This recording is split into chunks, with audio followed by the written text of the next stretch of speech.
दोस्तों, जिस तरह से गुड फ्राइडे पहुंचने वाली है और गुड फ्राइडे को लेकर के खास करके कमेंट आया था कि क्या ईस्टर और गुड फ्राइडे आदिवासियों का है क्या, ऐसा कुछ कमेंट आया था। और इससे लेकर के क्या ईसाई लोग कोई भी पर्व त्योहार मना सकते हैं क्या, इससे लेकर के हम इस वीडियो में बात करेंगे। आखिर ये गुड फ्राइडे है क्या चीज, क्योंकि बहुत सारे लोग इस गुड फ्राइडे को ब्लैक फ्राइडे, होली फ्राइडे या फिर बला शुक्रवार के नाम से भी जानते हैं, क्योंकि गुड फ्राइडे को यीशु मसीह ईसाई लोगों की धर्म गुरु, जिसे आप कहते हैं धर्म प्रवर्तक, उसको सूली पर चढ़ा दिया गया था। और जब कट्टरपंथी रबियों द्वारा, धर्म गुरुओं द्वारा जब यीशु का अपमान करने लगे और इससे लेकर के रोमन गवर्नर के पास, जो पिलातुस था उस समय में गवर्नर हुआ करता था, उस समय पिलातुस के पास ले जा करके उसको शिकायत करने लगे। और पिलातुस को शिकायत करने लगे कि ये खुद को धर्म गुरु या फिर खुद को ईश्वर का पुत्र कहता है और लोगों को भड़काता है और लोगों को कर देने से भी मना करता है। ऐसे कई तरह की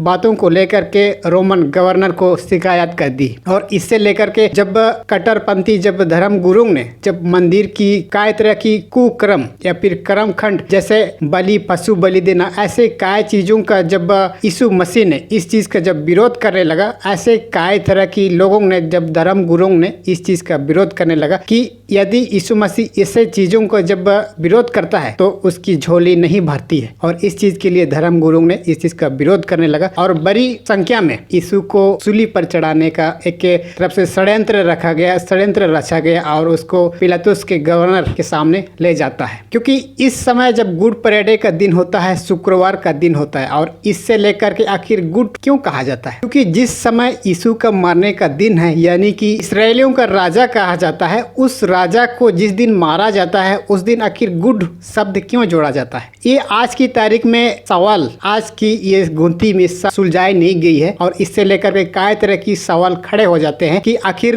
ये गुड शब्द क्यों कहा जाता है। अगर अक्सर देखा जाए कि जिस दिन मारन दिन, उसे तो शौक मनाना चाहिए ना भाई, दुखी मनाना चाहिए। क्योंकि जिस तरह से गुड का शब्द क्यों इस्तेमाल किया जाता है, मैं आप सबको उसकी सच्चाई बता देता हूं। क्योंकि जिस तरह से बाइबल में इस चीज की उल्लेख नहीं मिलती है, आपको पता है कि बाइबल में इस चीज की उल्लेख नहीं मिलती है कि यीशु मसीह की गुड फ्राइडे मनाना चाहिए या फिर नहीं मनाना चाहिए, ईसाई लोगों अपनी मरण दिवस मनाना चाहिए या फिर नहीं मनाना चाहिए, इस चीज बाइबल में उल्लेख नहीं है। क्योंकि जो इस चीज हर एक तरह की परंपरा या फिर रीति रिवाज अपने लोगों के आधार पर या इंसानों की परंपराओं के आधार पर ये एक के निर्धारित की गई है, अपने अपने समाज, अपने अपने धर्म लोगों के आधार पर। जैसे अगर आप देखोगे, ये गुड फ्राइडे को अलग अलग तरीका से मनाया जाता है। कई सारे लोग गुड फ्राइडे में क्रॉस को लेकर के, क्रूस को लेकर के, या फिर उसकी कई सुबह जुलूस निकालते हैं रास्ते पे, रोड पे। इस तरह से कई तरह की अलग अलग तरीके से इस गुड फ्राइडे को पूरे विश्व में ही मनाया जाता है। लेकिन इसे गुड फ्राइडे ही क्यों कहा जाता है, क्योंकि ये शोक दिवस होना चाहिए, नहीं कि ब्लैक फ्राइडे ये उचित है। क्योंकि जिस दिन यीशु मसीह, जिसे आप कहते हैं, उसकी मृत्यु दंड दिया जाता है, आप उस दिन को खुशियां मनाएंगे, ये उचित नहीं समझा जाना चाहिए। आखिर ये गुड शब्द क्यों कहा जाता है,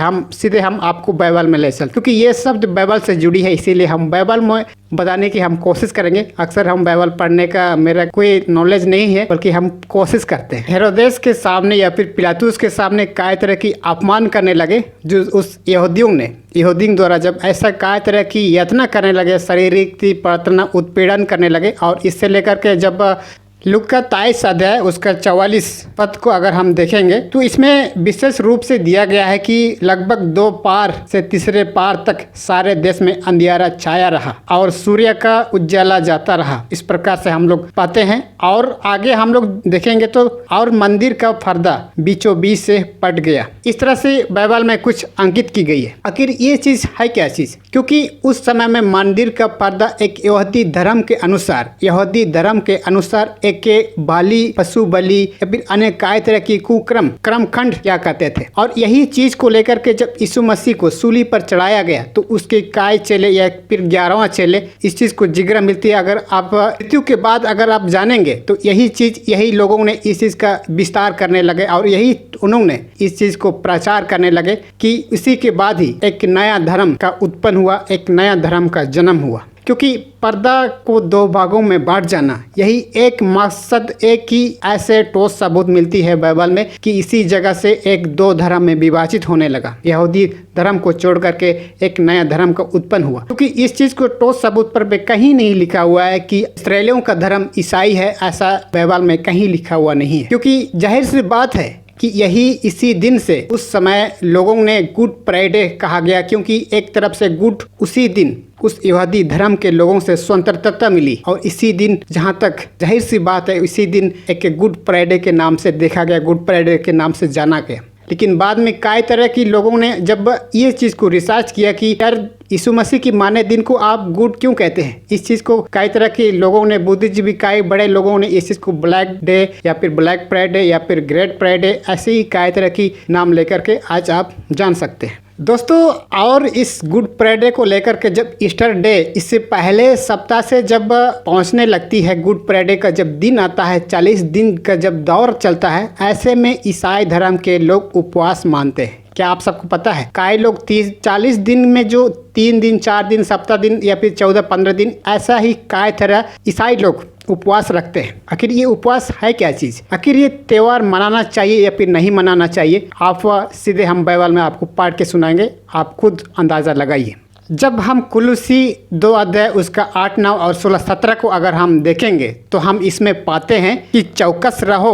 कि कोई तुम्हें उस तत्व ज्ञान और व्यर्थ धोखे के द्वारा अपना आहेर ना बना ले, जो मनुष्य की परंपराओं और संसार की आदि शिक्षा के अनुसार तो है पर मसीह के अनुसार नहीं है। अब जितने भी संसार की जो परंपरा, ये परंपरा आदि शिक्षा के अनुसार तो है परंतु मसीह के अनुसार नहीं है, बाइबल इस चीज कहती है। लेकिन ये जो आप परंपराएं देख रहे हैं सच में ये आदि शिक्षा के आधार पर है, इंसान की परंपराओं पर आधारित है, लेकिन जो यीशु मसीह के आधार पर तो नहीं है। और हम दूसरा पढ़ते हैं 16-17 में, इसलिए खाने पीने या फिर पर्व या नए चांद या शबत के विषय में तुम्हारा कोई फैसला ना करे। 16 अध्याय में सारा कुछ एक सटीक जवाब दिया गया है कि इसलिए किसी तरह की खाने पीने या फिर किसी तरह की पर्व त्योहार मनाने के लिए खुद से फैसला करने की जरूरत नहीं है। और आगे बताता है क्योंकि ये सब आने वाली बातों की छाया है, क्योंकि जितने भी ये सांसारिक जो भी इस इंसान द्वारा बनाए गए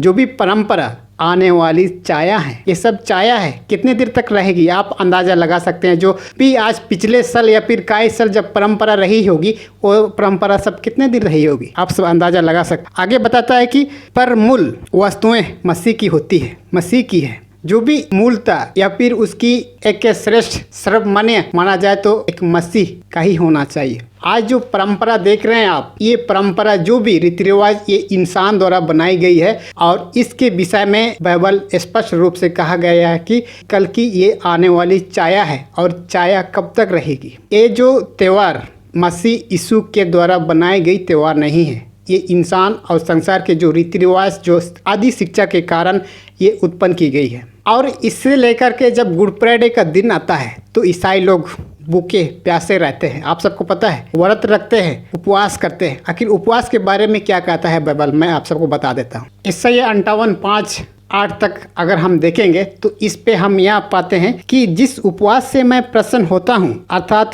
जिसमें मनुष्य स्वयं को दीन करे, क्या तुम इस प्रकार करते हो। ईश्वर इस बाइबल पे ये कहती है कि जिस तरह से मैं आपको कहता हूँ, क्या आप इस प्रकार से उपवास करते हैं या फिर खुद को दीन यानी कि खुद को नम्र विनम्रता छोटा करके आप उपवास करते हैं, ये कहता है। आगे हम देखेंगे, क्या सिर को जाओ के समान झुकाना, अपने नीचे टाट बिछाना और रग फैलाने को ही तुम उपवास और यहोवा को प्रसन्न करने का दिन कहते हो। जिस तरह से लोगों को सिर झुकाना, टाट बिछाना या फिर रग फैलाने, या फिर रग फैलाने का अर्थ यही होता है कि मैं उपवास कर रहा हूँ, मैं 30-20 दिन का उपवास कर रहा हूँ, ऐसे चीज को क्या तुम उपवास कहते हो। बाइबल ये कहती है कि यहोवा को प्रसन्न करने का दिन को ही आप उपवास कहते हो। लेकिन आगे हम लोग पाते हैं इस पे कि जिस उपवास से मैं प्रसन्न होता हूँ वह क्या यह नहीं है, जिस उपवास से मैं प्रसन्न होता हूँ क्या ये यह नहीं है कि अन्याय से बनाए हुए दासों और अंधेरे सहने वाले को जुआ तोड़कर उनको चुरा लेना, क्या ये उपवास नहीं है। और जिस तरह से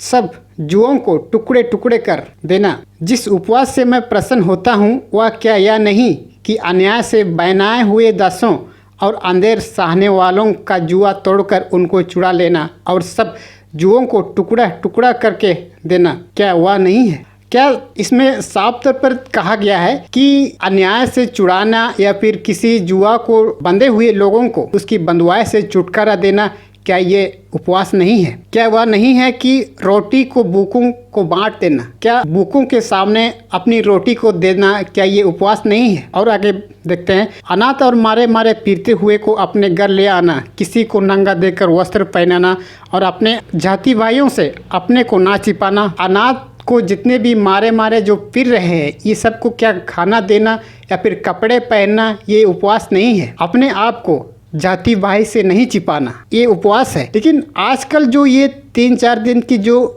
5 मीटर की जो आंतड़ी खाली करके जब ईश्वर को खुश करने का जब दावा कर रहे हैं, ऐसा करने से ईश्वर खुश नहीं होता है। साफ तौर पर ये कहा गया है, अगर अनाथ या फिर मारे मारे पीटते हुए या फिर नंगे लोगों को जब वस्त्र पहनाते हुए अगर आप करोगे तो ऐसा करने से ईश्वर खुश होता है। और आगे कहता है कि तब तेरा प्रकाश पांव पटने के समान चमकेगा और तू शीघ्र चंगा हो जाएगा। तेरा धर्म तेरे आगे आगे चलेगा, यहोवा का तेज तेरे पीछे रक्षा करते चलेगा। अगर आप इस तरह से उपवास करते हैं तो आपकी रोशनी या फिर ईश्वर की प्रतिज्ञा जिसने हम सब के लिए बनाया है, ये चीज़ आप पर प्रकट होगी और आप एक उज्ज्वलामय, एक चमकता हुआ सितारा के रूप में आप प्रकट हो सकते हैं। लेकिन ये जो कई तरह के टाट बिछा के लोगों को रग फैलाते हैं कि मैं उपवास कर रहा हूँ, ये उपवास कर रहा हूँ, वो कर रहा हूँ, ये कर रहा हूँ, ये खास तौर पर उपवास नहीं कहलाता है। और रही बात परंपरा की,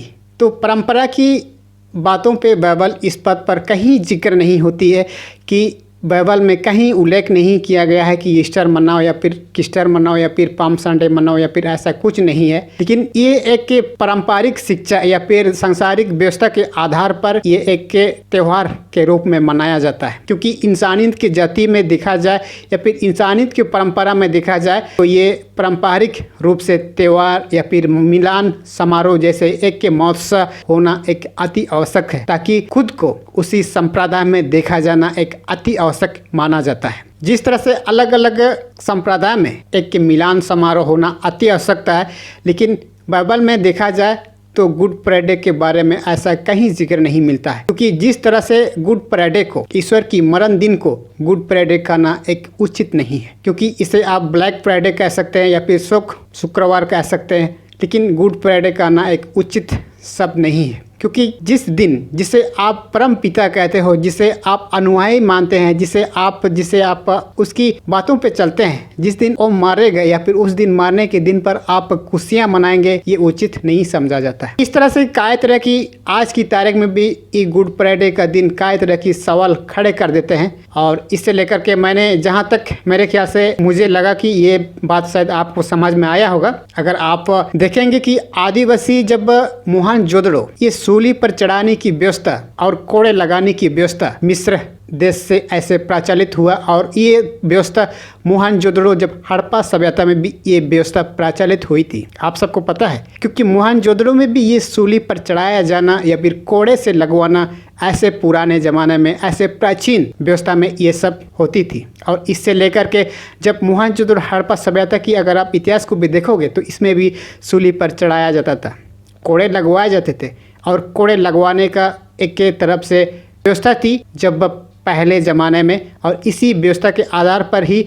ईसा मसीह को बहकाने के आरोप में या फिर अलग प्रांत अलग साम्राज्य बनाने के आरोप में, ऐसे लोगों को कर ना देने का बहकाने में उसको सूली पर चढ़ाने का आदेश दिया जाता था। और उस समय में खास तौर पर यही था कि रोम साम्राज्य में सूली पर चढ़ाने का उस समय एक प्रथा था, उस समय एक कानून बनाया था और इसे लेकर के सूली पर चढ़ाया जाता है। यही परंपरा, यही प्रथा, यही एक तरफ से कहा जाए ईसाई लोगों पर यही व्यवस्था बनाई रही है। और इसी चीज़ को शोक में याद करने के लिए, उसकी दुख की घड़ी को याद करने के लिए गुड फ्राइडे का दिन एक पारंपरिक रूप से पूरे वर्ल्ड में एक गुड फ्राइडे का ईसाई लोगों का एक त्यौहार के रूप में देखा जाता है। तो ये जानकारी आपको कैसा लगा? हमारा उभरता झारखंड में ऐसा ही इंटरेस्टिंग टॉपिक के साथ फिर आऊँगा। अगर आपने हमारा चैनल को सब्सक्राइब नहीं किए तो सब्सक्राइब कीजिए, साथ में बेल आइकन बटन को भी दबाना बिल्कुल मत भूलिएगा, क्योंकि ऐसा करने से सबसे पहले वीडियो आपको मिलेगा, वो भी फ्री में।